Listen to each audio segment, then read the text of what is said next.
Hello, and thank you for choosing this heartfelt, clean, historical Western romance by Shelfie Bennett. Before we dive in, please remember to subscribe. Your support helps us continue sharing these wonderful stories with you for free. So find a comfortable spot, relax, and let this tale transport you to another time and place. Enjoy. Chapter 1. The Heiress Arrives. The heat hit me first, hot and relentless, settling over the single dirt road that made the town's main street. I shaded my eyes and scanned the row of dust as they hit the town's main street. I shaded the signs. General store, saloon, blacksmith, hung slightly askew, their paint faded and cracked from too many sun-blistered afternoons. Horses clopped past lazily, their tails swishing away flies. It couldn't have been more different from the gleaming white columns of home, where carefully tended gardens unfurled like velvet carpets beneath my bedroom window. The stage driver tossed my bag down from the roof, and I grabbed it before it hit the ground. A plain little thing, barely big enough to carry a few dresses, a pair of sturdy shoes, and the 2 books I hadn't been able to leave behind. As the coach driver shouted to his horses and the rig groaned back into motion, I stood there for a moment, clutching the bag in one hand and the brim of my sun hat in the other. I watched the stagecoach rumble away until it disappeared into the heat haze on the horizon. For a fleeting second, a surge of panic welled up in my chest. It would have been easy to chase after it, call for it to stop, climb back inside and let it carry me home. Home. The word felt bitter in my mouth. I shifted my grip on the bag, feeling the weight of my father's letter crumpled in my pocket. "Return at once, or you'll lose everything," the letter said. A warning, a threat. All those pretty dresses, the glittering parties, the carriage rides under the gaslights. I could picture them slipping through my fingers.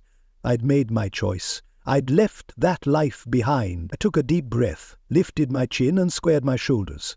I wasn't here to run away. I was here to begin again. The stagecoach disappeared into the shimmering heat, and I stood in the middle of the street, already regretting my heavy skirts. Sweat pricked at the nape of my neck as I adjusted my hat, trying to look like I belonged.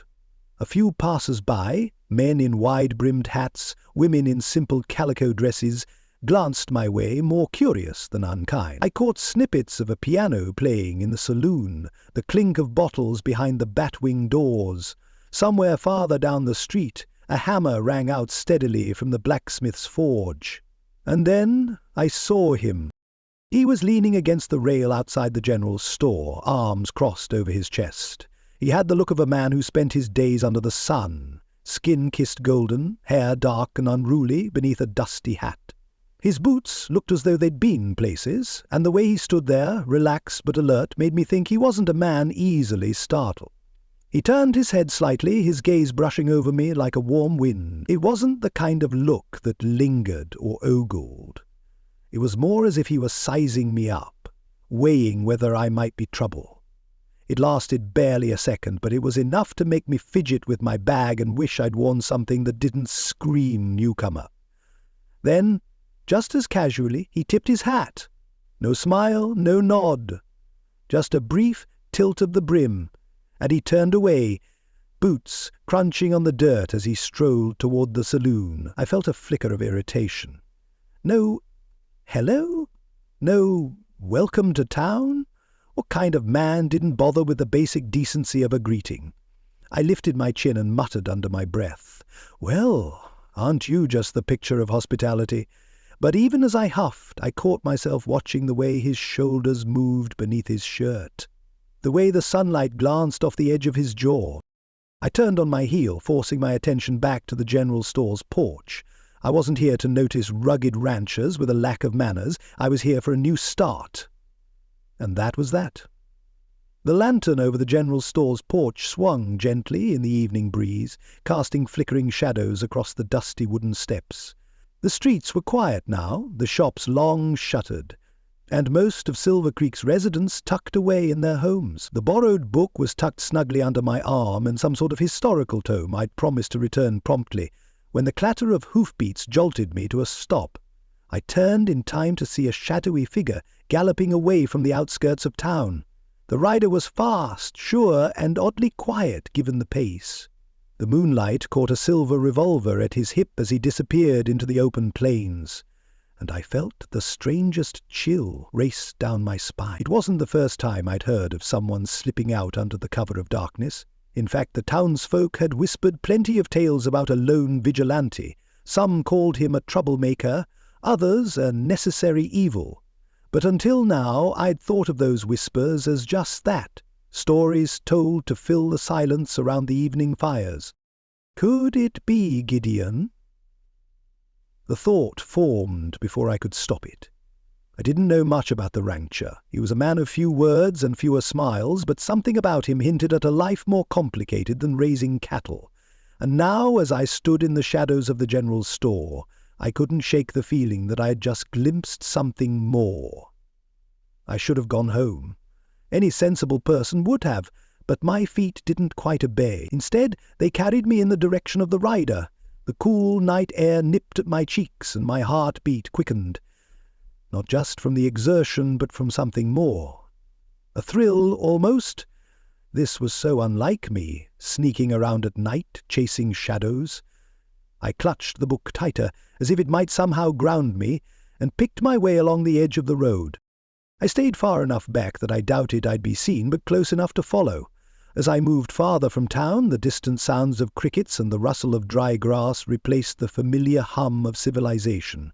I knew it was foolish, knew I should turn back, but curiosity pulled me forward, step by step, into the unknown.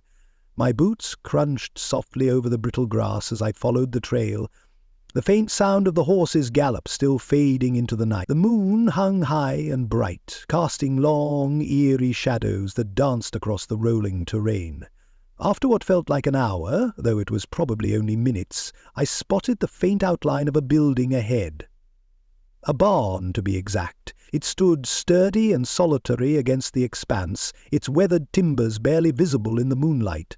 The rider slowed, and I slipped behind the nearest cover, a massive oak tree that had probably seen more sunsets than I ever would. The bark was rough against my fingertips as I peered out from behind the twisted trunk.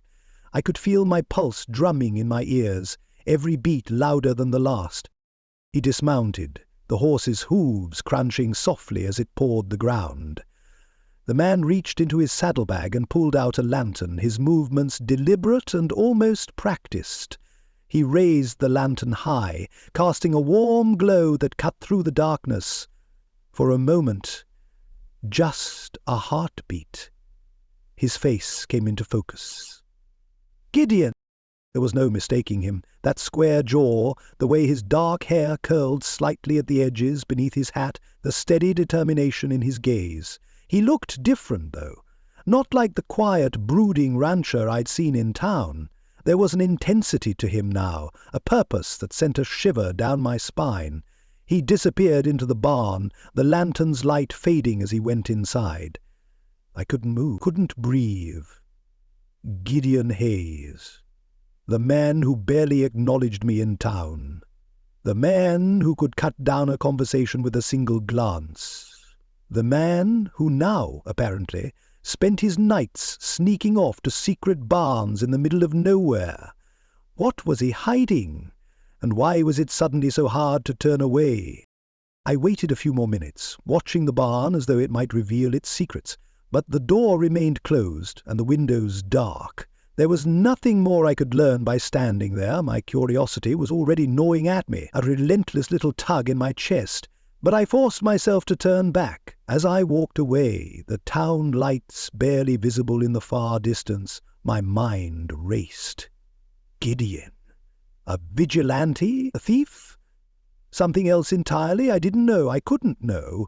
But one thing was certain. I'd never look at him the same way again. Chapter 2. The town hall smelled of wood polish and old paper, a familiar blend that had begun to feel almost comforting. I sat quietly near the back, trying to focus on the minutes being read aloud, but my eyes kept drifting across the room. To him. Gideon Hayes stood tall, his hat in his hands as he addressed the gathered townsfolk. He wasn't flashy about it.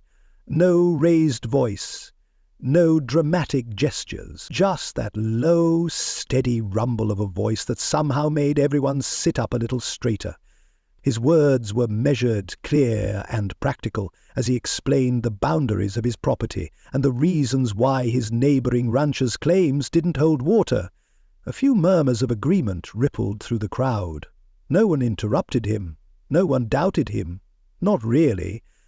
I wasn't sure what fascinated me more, his calm authority or the faint tension in his posture, the way his shoulders held just the smallest hint of strain, as though he carried something far heavier than cattle disputes, or the way his jaw set just a touch too tight, like he was holding back something he couldn't afford to let slip.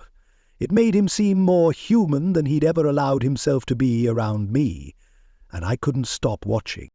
When the meeting adjourned, the townsfolk shuffled out in clusters, voices blending into a low hum of gossip and debate. I lingered, pretending to adjust my shawl, my gaze flicking up occasionally to find Gideon still standing near the front.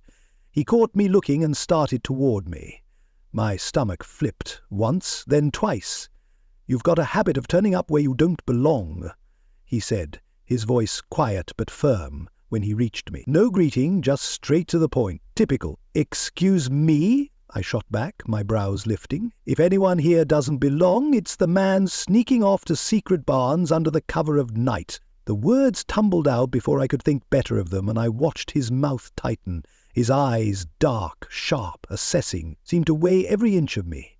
I tried not to fidget, keeping my chin lifted, but it felt like holding my ground against a storm. "You shouldn't have followed me," he said flatly. "It was foolish." "Foolish?" I snapped. "You're the one who—" I caught myself, glancing around. The room was empty now, save for the two of us. Still, my voice lowered. "You're the one who's been skulking around like an outlaw. Don't tell me you weren't expecting questions. You don't know what you're talking about." "Maybe not," I admitted, leaning a little closer. "But that's what happens when someone doesn't bother to explain themselves." He took a step closer than I expected, and I felt the air shift between us. His presence was solid, warm, and far too distracting. His gaze pinned me in place. But I didn't back down. If anything, the stubborn tilt of his jaw made me want to press harder. "It's none of your business," he said, his voice still low, though there was something raw behind it. Not anger, something more. "It is when you start dragging this town's good name through the dust," I countered. "You think no one talks? I've heard the whispers." "So that's it," he said, his lips curving ever so slightly. Not quite a smile, more like a shadow of amusement. "You're worried about the town's reputation." "I'm worried about people I care about getting caught up in something dangerous," I shot back. "And whether you like it or not, you're part of this town too." He didn't respond right away, and the silence stretched just long enough to make my heart thud in my chest. I thought for a moment he might turn and leave, or that he'd brush me off with some dismissive remark. But instead he simply looked at me, long enough that I felt my cheeks grow warm under his steady, unreadable gaze. "I don't have time for this," he said finally, though his voice had softened, and then, without another word, he walked away, leaving me standing there alone, my thoughts whirling as fast as my pulse. His words stung before they even fully registered. "You don't belong here," he said, his voice a low murmur that made it sound more like a statement of fact than a judgment. He wasn't shouting, but his tone was certain, unyielding, like the ground beneath my feet. He leaned in slightly, his eyes dark and steady, and suddenly I felt the weight of his gaze not just on me, but through me. "What?" I managed to get out, my throat tightening with disbelief. "This town's not for people like you." His words dropped between us like stones, leaving no room for misunderstanding. A flush of heat climbed my neck, a mix of indignation and frustration. "And what kind of people is that, exactly?" I shot back, my hands clenching at my sides. I straightened my posture, unwilling to let him see just how deeply his words had struck. My tone was sharp, my words firing back before I could think twice. He held my gaze, his eyes narrowing just slightly, as if he were weighing my reaction. The air between us grew heavier, taut, like a rope stretched to its limit. I could see the muscle in his jaw tighten, the flicker of something unresolved in his expression. But he didn't answer. Instead, he turned and walked away, his boots crunching against the dirt floor as he left me standing there. For a moment I just stood there, my fists still clenched, my chest tight with unspoken retorts. My thoughts swirled, colliding between disbelief, irritation, and something I couldn't quite place. I watched his broad shoulders retreat into the shadows, his figure growing smaller with each step, but that tension, that lingering charge, didn't fade. I wanted to call after him, to demand an answer, to force him to explain what he really meant, but I didn't. I stood in place, my heart thudding, my mind spinning, and when he finally disappeared from sight, I was left staring at the empty space he'd left behind, my hands slowly unclenching as my emotions settled into a simmer. Chapter 3. The morning started as usual.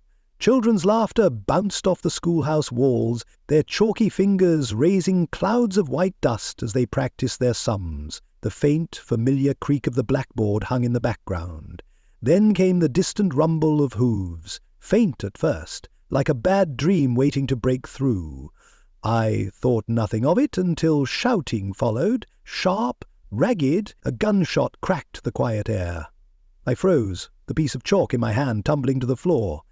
The children turned to me, wide-eyed and motionless, their little faces drained of colour. My heart beat so fast I thought they'd hear it over the rising commotion outside. "Everyone, get inside," I managed, my voice steadier than I felt. The schoolhouse door groaned as I slammed it shut and threw the lock. "Under the desks," I said firmly. "Don't move until I say." Little feet shuffled, the children darting to the corners and crouching beneath the benches. I grabbed the broomstick, the first thing my hands found, and wedged it against the doorknob for good measure. The distant thud of horses' hooves grew louder, mingling with the frantic shouts from down the street. Another gunshot shattered the stillness, followed by the splintering crash of wood. Somewhere near the bank, I guessed. The schoolhouse, so full of lively chatter just moments ago, now sat heavy with silence. The smell of gunpowder drifted in through the gaps in the windows, mixing with the dry, dusty heat of the day. Sweat gathered on my temples, trickling down the back of my neck. I pressed my palm against the door, half expecting it to give way under the force of my heartbeat alone. Every muffled scream and crack of a pistol made the children flinch. I whispered reassurances, even as my throat tightened around words I didn't quite believe myself. A loud crash outside the schoolyard made my grip on the broomstick tighten. My mind raced through every story I'd heard about these outlaws, rough men who didn't think twice about harming those who got in their way. I counted the seconds between gunshots, each one a little closer. I whispered a quick prayer. Then, just when the crashing grew louder, when I could feel the heat of the danger just beyond the wooden walls, it happened. Gideon's voice cut through the chaos like a crack of thunder. I couldn't hear every word, but the sharp, commanding tone was unmistakable. It wasn't a question, not a plea, it was an order. A few more shots fired, louder now, but they weren't coming closer. They were scattered, flanked. I dared to look out the small window and caught sight of him, Gideon Hayes, rifle in hand, shouting orders to a few ranch hands who'd flank the outlaws. His hat was tilted low, his face grim but composed. He moved with a quiet, dangerous precision. He didn't hesitate, didn't falter. It wasn't the first time I'd seen him handle himself, but this was different. He wasn't just a rancher now. He was a man taking control of a storm. The outlaws tried to regroup, but the ranchers pressed them back, driving them away from the schoolyard and farther down the street. Gideon's voice barked another command, and the air crackled with final gunshots. Then, silence. I didn't move for what felt like hours. Slowly I pushed the broomstick away and opened the door a crack. The children stayed huddled as I peeked out. Gideon was there, still, his rifle resting against his leg. His shoulders were rigid, and his face, normally so unreadable, seemed different. Tired, lined, with something heavier than just the fight. For the first time I noticed the faint slump of his stance, as if the weight of what he'd done, and what he had to keep doing, was too much to carry upright. He looked over his shoulder and caught me watching. Our eyes met for just a moment, and then he turned away, the brim of his hat hiding his face as he walked back toward the rest of his men. The schoolhouse was quiet again, though the air still buzzed faintly with the tension of what had just happened. The children sat in small clusters, their faces streaked with dust and the faintest tracks of dried tears. I busied myself with calming them, offering a pat on the shoulder here, a gentle word there, until their nerves settled. But the adrenaline still thrummed through me, a steady, restless beat in my chest. And then I noticed Gideon leaning against the far wall, cradling his arm. Blood seeped through his shirt sleeves, staining the fabric dark. He was trying to hide it, typical, but the set of his jaw and the tightness around his eyes gave him away. "Sit," I said before I even thought about it. He looked up at me, his mouth already open to refuse, but I shot him a glare that cut him off mid-protest. He sighed, low and rumbling, and sank down onto one of the desks, his long legs stretched out in front of him. I grabbed the little tin of bandages I kept in the cabinet. Not for him, of course. I'd never expected to patch up a man who apparently lived by putting himself in harm's way, but for the children's scraped knees and elbows. Yet now I found myself pulling out clean cloth strips and a small jar of salve, silently thanking my own foresight.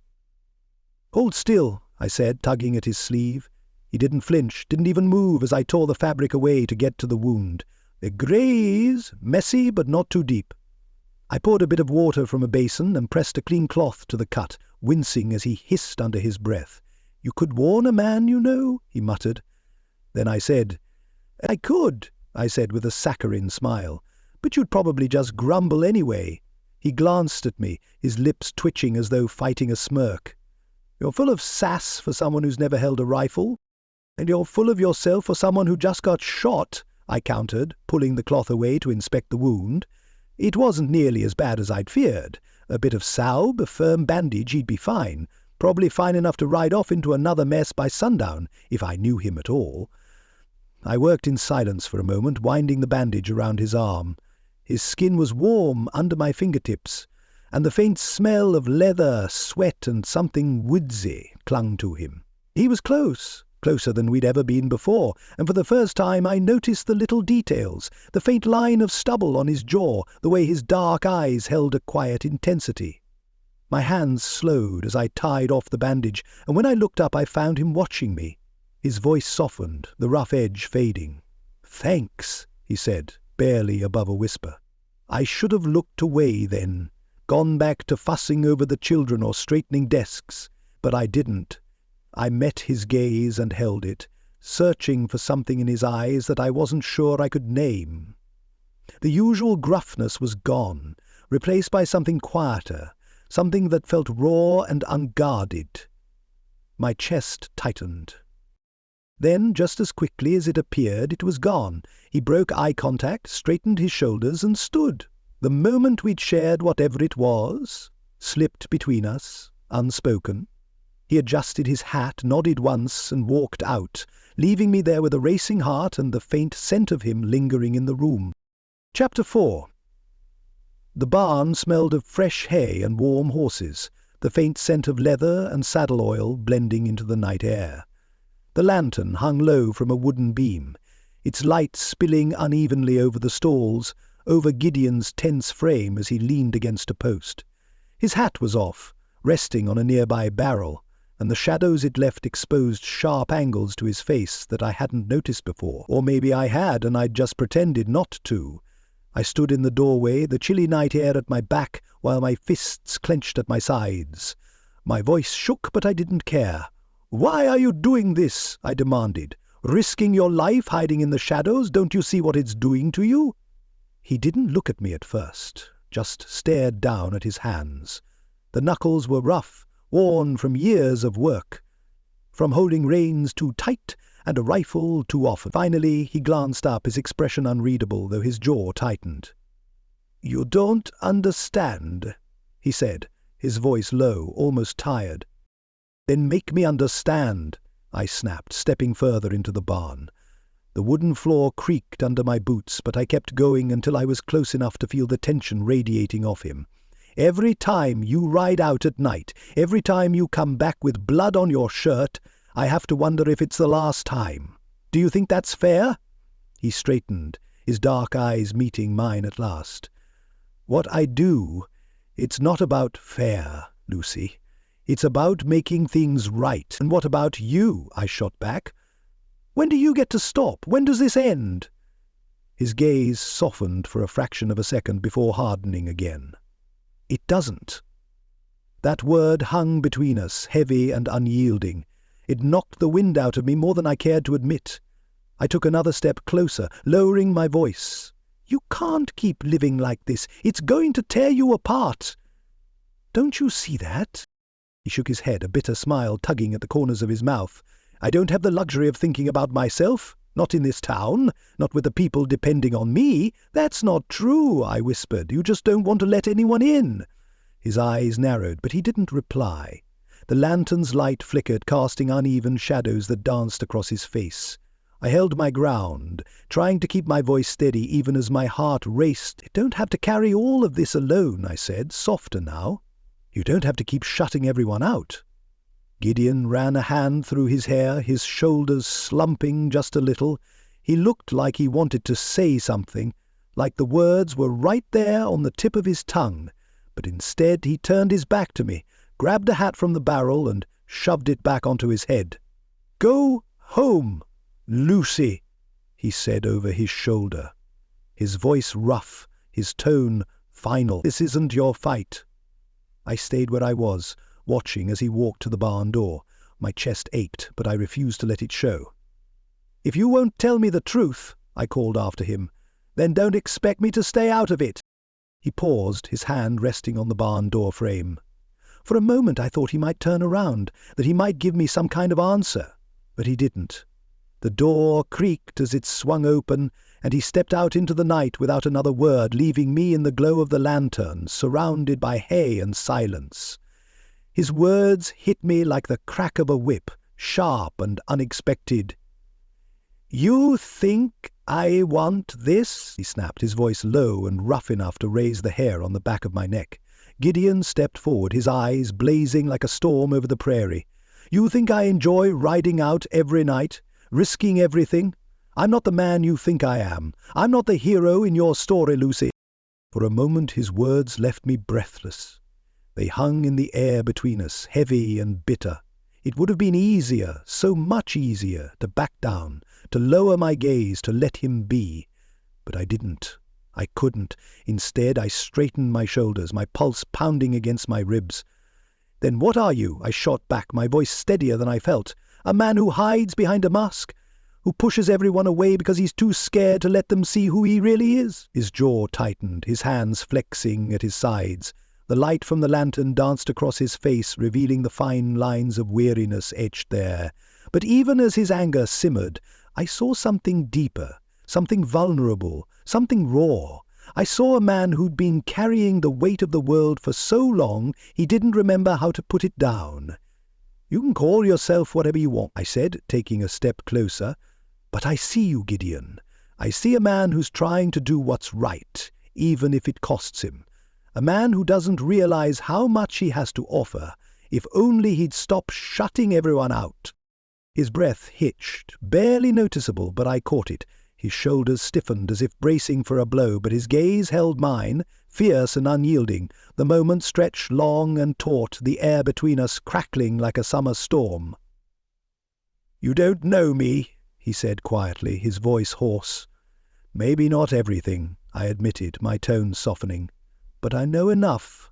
I know you're not as broken as you think you are." His defenses faltered, just for a heartbeat. I saw the flicker in his eyes, the crack in his armor. It wasn't much, but it was enough to tell me that beneath all that anger, all that stubborn pride, there was a man worth fighting for.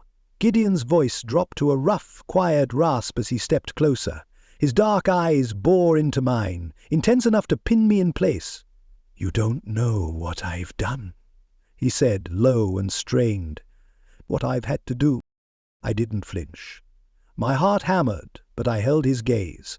I could see the storm swirling behind those eyes, the secrets and regrets he carried like old wounds that never healed.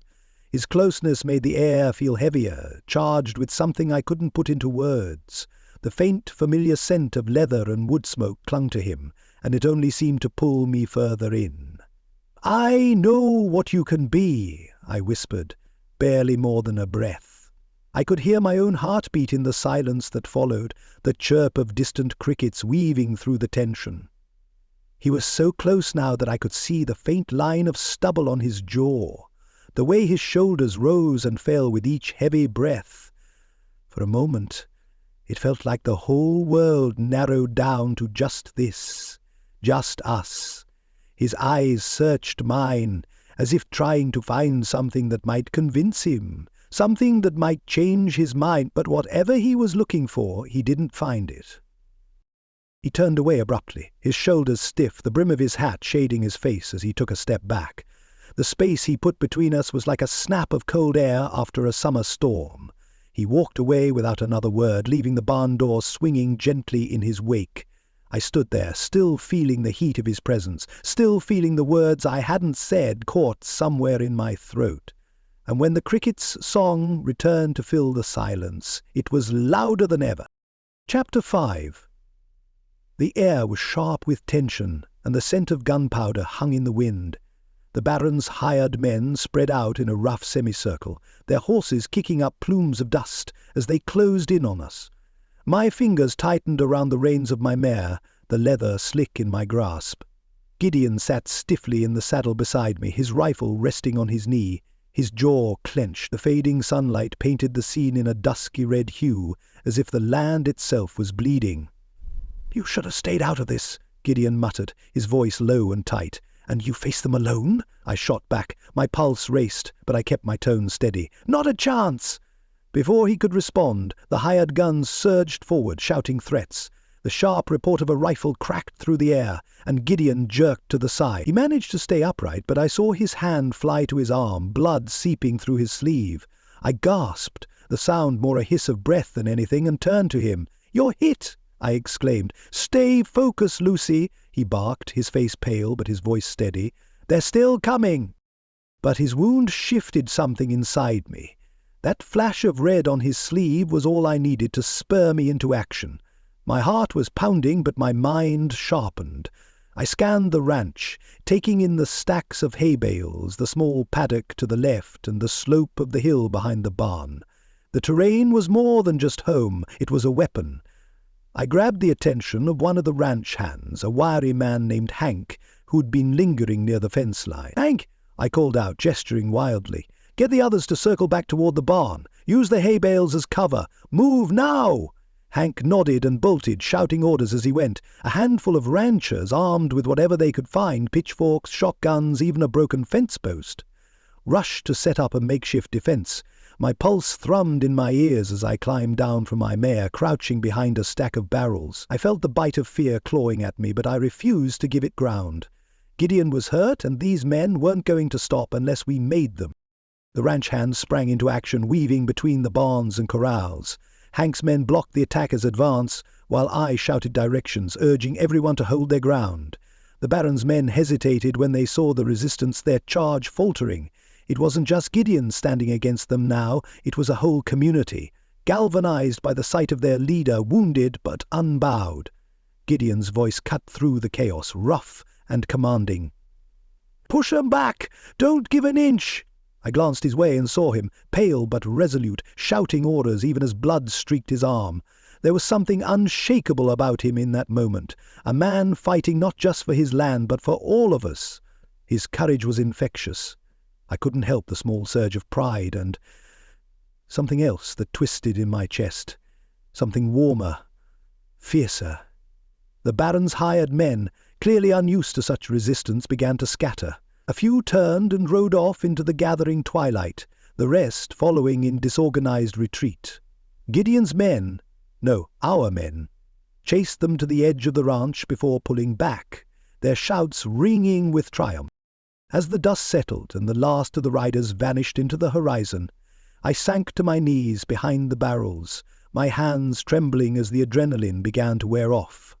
The town was still, the only sound the distant whinny of a horse and the murmurs of the ranch hands checking in with one another. Gideon sat in his saddle, watching the retreating figures. Even from this distance, I could see the wariness in his posture, the weight he carried, but his chin was high, his gaze steady. and for the first time I saw not just the man he thought he had to be, but the one he truly was. Stubborn, strong, and just maybe something more. I kept my hand firmly under Gideon's good arm, practically dragging him up the ranch house steps. He grumbled the whole way, of course.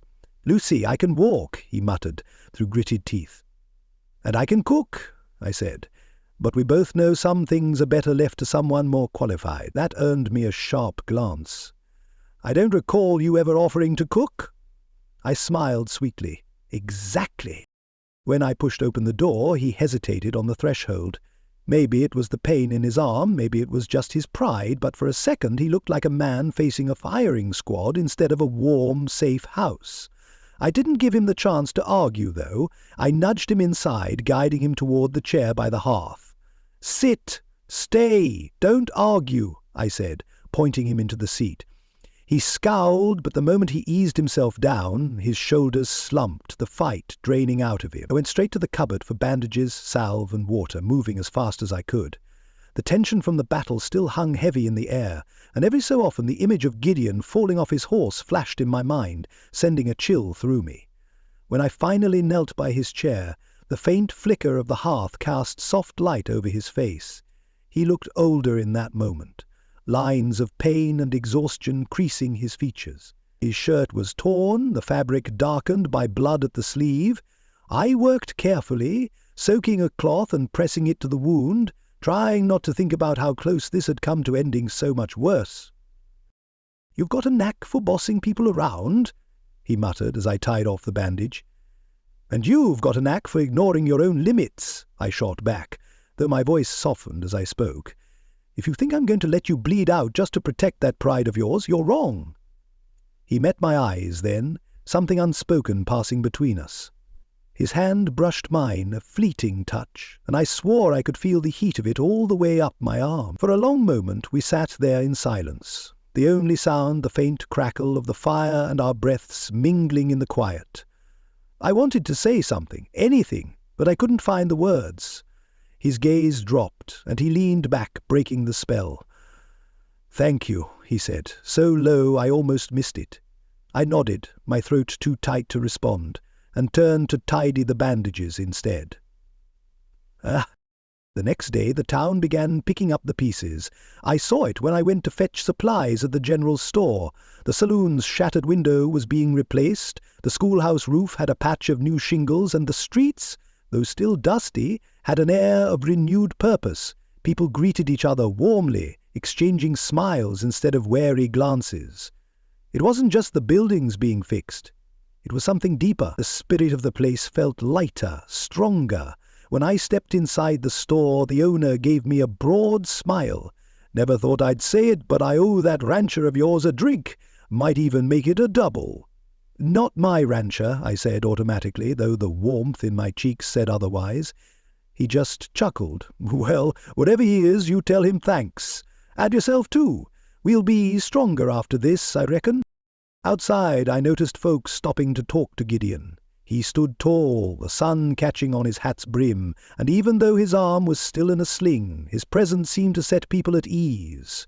He nodded here, tipped his hat there, and when his gaze met mine, something softened in his expression. I quickly busied myself adjusting my shawl, trying not to let on how much that look unsettled me. In all the wrong and right ways. By the end of the week, the Baron packed up what little power he had left and left town. I heard it from one of the ranch hands who came by with a knowing grin. "The big man's hightailing it," he said. "Guess he figured he couldn't scare us any more." That night, Gideon and I stood by the paddock, watching the last of the sunlight fade behind the hills. The sky blazed pink and orange, like a promise of something better to come. He leaned against the fence, his good hand resting on the rail, and I kept my arms crossed, half to keep the chill off, half to keep my nerves in check. "It's over, then," I said, breaking the silence. "For now," he replied, his voice low and thoughtful. "But it doesn't mean there won't be more trouble down the line." "Maybe," I said softly, "but at least we know what we're capable of, together."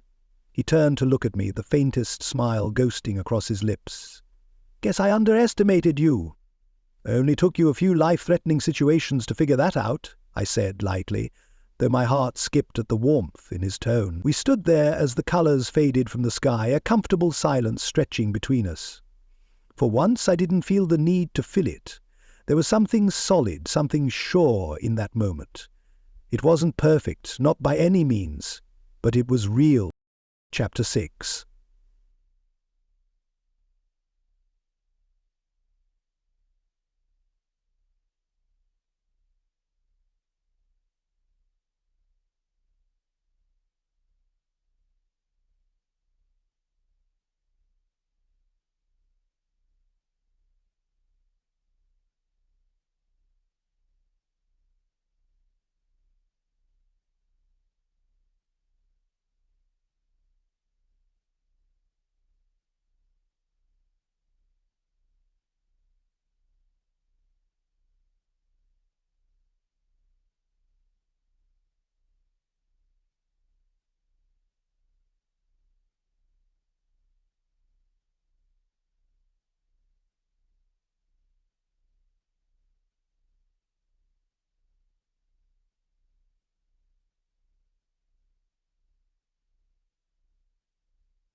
I know about the nights, the secrets. I know you've been putting yourself in danger for the sake of this town.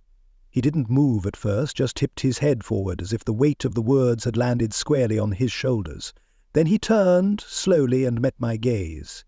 His eyes were dark, shadowed by something I couldn't quite name. Regret, maybe, or weariness. "Then you know more than most," he said quietly. "But you don't know everything." I crossed my arms, leaning back against the barn door. "Then tell me," I said. "Tell me why you've been pushing me away, why you've taken all of this on yourself. If you think I can't handle it, you're wrong." He stepped closer, just enough that the lantern's light caught the edge of his face. "It's not about you handling it, Lucy. It's about what I've done, the things I can't take back." His voice was rough, barely above a whisper. There were times I made the wrong choices. Times I thought I was doing the right thing, only to find out it wasn't. And then there were times I knew I was doing wrong, but I did it anyway because it seemed like the only way out. That's why I ride out at night, why I keep my distance. Because if anyone got close, if you got close, you'd see what I really am. My chest tightened. "What you are," I said softly, "is someone who cares. Someone who's been fighting to protect the people around you, even when it costs you. You're not perfect, Gideon, but that doesn't make you unworthy." He gave a short, bitter laugh. "You're wrong. It makes me dangerous." "You think I don't know what dangerous looks like?" I shot back. "I've lived my whole life under a different kind of danger, of being told who to be, how to act, how to fit into a world I never wanted. I've fought to be here, to stay here, and I'm not going to let you push me away because you think you're doing me some kind of favor." His eyes locked onto mine, and for a long, quiet moment neither of us moved. The tension between us was as thick as the dust motes hanging in the warm barn air. Finally he let out a long, slow breath and turned back to the stall where his saddle hung. He reached up and unhooked it, letting it drop to the floor with a heavy thud. Then he removed his hat, setting it on the rail. "I've spent so long trying to be two different people," he said, almost to himself, "if that can protect this town and one that can live in it. But I can't keep doing both." He glanced at me over his shoulder. "If I'm going to stay, I need to be honest. With them and with you." I stepped closer until I was standing beside him. I reached out, my fingers brushing his arm lightly. "You don't have to do it alone," I said. "We've all made mistakes. But if you let people in, if you let me in, you'll see that you're not as far gone as you think." He met my gaze, his expression softening. There was something vulnerable in his eyes that I hadn't seen before, something that made my throat tighten. Slowly he nodded. "And no more masks," he said, his voice low but steady. "No more secrets." And in that moment, the weight he carried seemed to shift, just a little, as if he was finally letting someone else help hold it. The morning sun was warm but soft, casting a golden glow over the ranch as I stepped outside. The sky stretched wide and blue above, with just a few wisps of cloud drifting lazily along the horizon. The air smelled fresh, carrying hints of wild flowers and clean hay, and the faint sound of hammering echoed from the paddock. I could see Gideon and a couple of the ranch hands working on the fence line, the wooden posts lined up neatly like soldiers standing at attention. For once, Gideon wasn't barking orders or stalking off on his own. Instead, he was in the thick of things, hammer in hand, laughing quietly at something one of the men said. The sight made me pause. He wasn't just the stoic rancher anymore. He was part of the community now, a man with friends at his side and purpose in his movements. The warmth in my chest wasn't from the sun alone. By the schoolyard, the children were already running around, their laughter tumbling through the air like birdsong. I had spread a long blanket over the grass and set out books, slates, and a jar of fresh pencils, thinking today would be best spent under the open sky. They darted between the rows of wild flowers, giggling as they tried to catch one another. For the first time in weeks, their carefree energy felt real, not forced.